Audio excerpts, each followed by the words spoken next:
নমস্কাৰ এই মুহূৰ্তত অসমৰ প্ৰত্যেকগৰাকী জনতালৈ দিবলৈ আহিছো ডাঙৰ খবৰ। আজি হৈছে ৮ ডিচেম্বৰ। আজি অসমৰ লাখ লাখ দুখীয়াসকললৈ কেইখনমান চৰকাৰী আঁচনিলৈ দিবলৈ আহিছো ডাঙৰ খবৰ। তো যিসকল মানুহে ভিডিঅ'টোত ক্লিক কৰিছে অনুগ্ৰহ কৰি ভিডিঅ'টো স্কিপ নকৰি প্ৰথমৰ পৰা শেষলৈ চাই থাকিব, কিয়নো এইটো ভিডিঅ'ৰ মাজত কৃষকসকলৰ পৰা আৰম্ভ কৰি মহিলাসকললৈ কেইখনমান গুৰুত্বপূৰ্ণ খবৰ প্ৰদান কৰিম। অনুগ্ৰহ কৰি ভিডিঅ'টোত ক্লিক কৰিছে যদি ভিডিঅ'টো স্কিপ নকৰি প্ৰথমৰ পৰা শেষলৈ চাই থাকিব।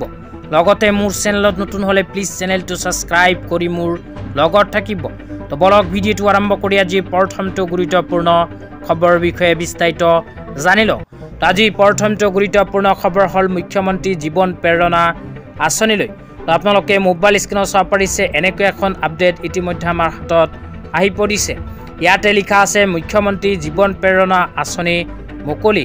আঁচনি মুকলি কৰিলে মুখ্যমন্ত্ৰী ডক্টৰ হিমন্ত বিশ্ব শৰ্মা ডাঙৰীয়াই। এই আঁচনিৰ জৰিয়তে উপকৃত হ'ব স্নাতক উত্তীৰ্ণ শিক্ষাৰ্থী। প্ৰতিযোগিতামূলক পৰীক্ষাত অৱতীৰ্ণ হোৱাৰ বাবে উৎসাহ দিবলৈ প্ৰতিমাহে প্ৰদান কৰিব ২৫০০কৈ টকা।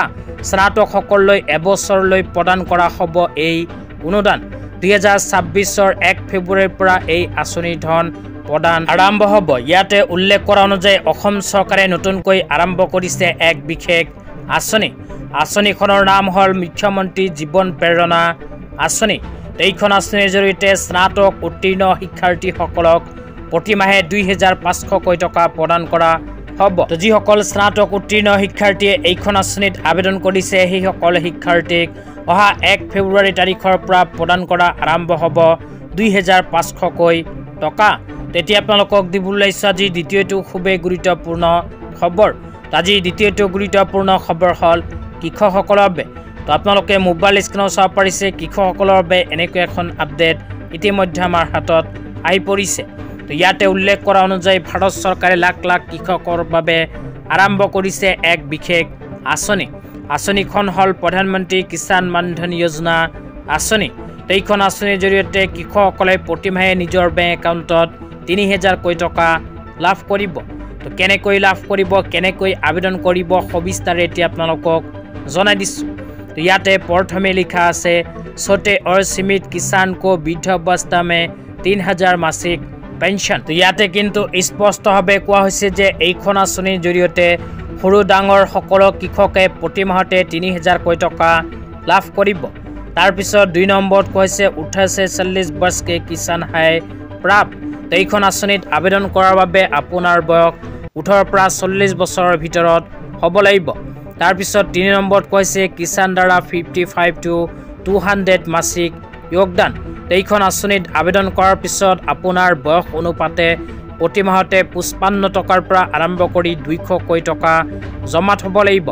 তাৰপিছত ৪ নম্বৰত কৈছে ৬০ वर्ष की आयु के बाद পেঞ্চন।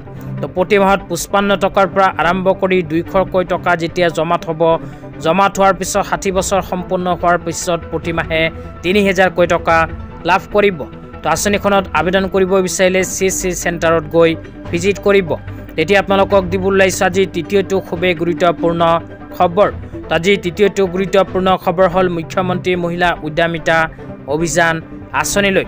তো আপোনালোকে মোবাইল স্ক্ৰীনত চাব পাৰিছে চৰকাৰৰ ফালৰ পৰা এনেকৈ এখন আপডেট প্ৰদান কৰিছে। তো ইয়াতে লিখা আছে মহিলাসকলৰ উদ্যমিতা আৰু আত্মনিৰ্ভৰশীলতাক উদগনি যোগাই অসম চৰকাৰে মুখ্যমন্ত্ৰী মহিলা উদ্যমিতা অভিযানৰ অধীনত আৰ্থিক সহযোগিতা আগবঢ়াইছে।